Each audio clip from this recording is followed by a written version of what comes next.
think it's fun to talk politics. It's a lot of guts to get up and stand in front of a bunch of people and really share your story. Let's give him another hand, please. Real good. All right, next up is suicide. Our first fact for suicide. Suicide takes the lives of over 30,000 Americans every year. Approximately 105 people die every day from suicide.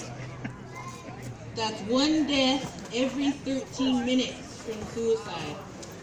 Suicide is the third leading cause for death for 15 to 24-year-old Americans every day.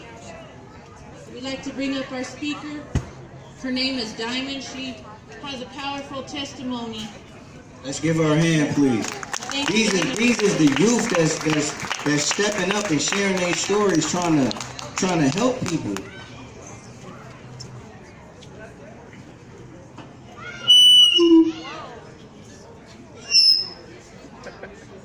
So first and foremost, I just want to give all the glory to God and give God all the praise, because without Him, I wouldn't be standing here today.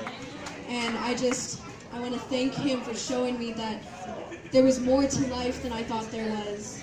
Because at 10 years old, I had entered a point in my life where I watched my grandfather take his final breath in a house that I used to spend every morning before I went to school and every afternoon before I went home.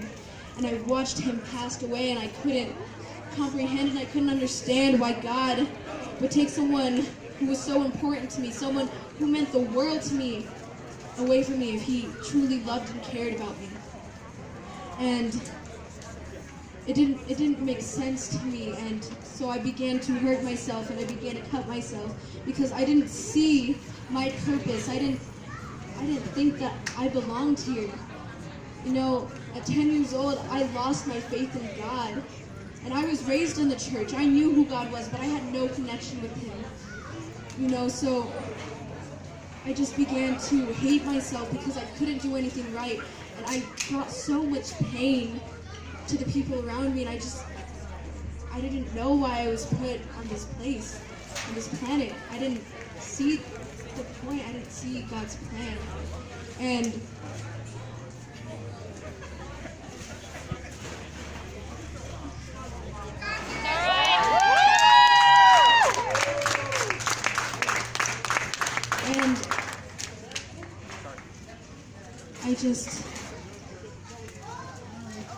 I didn't think I belonged here.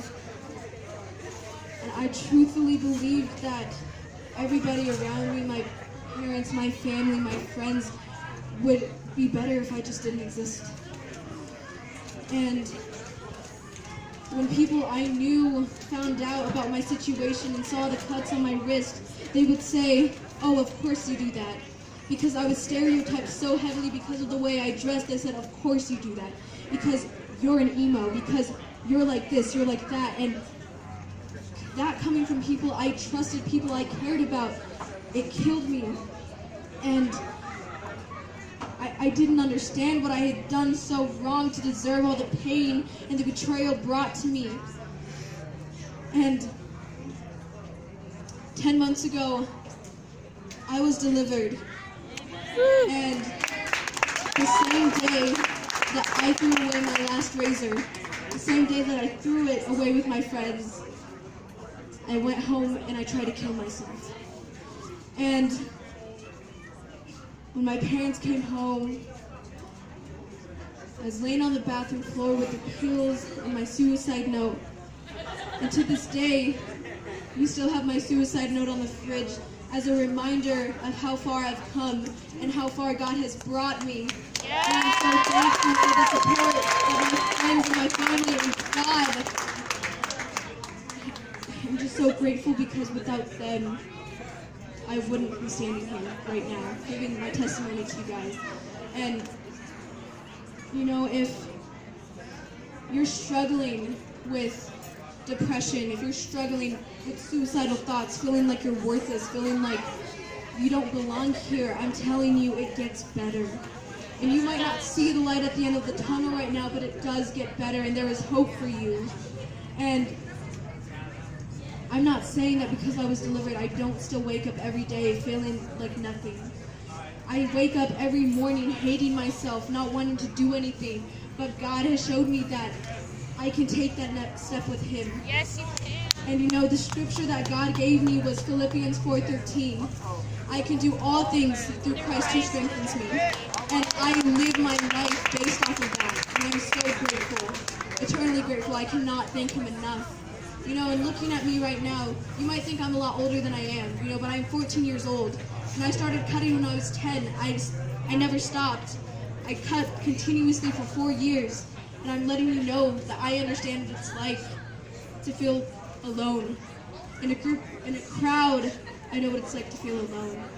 And you know, God loves you guys, and thank you for hearing my story.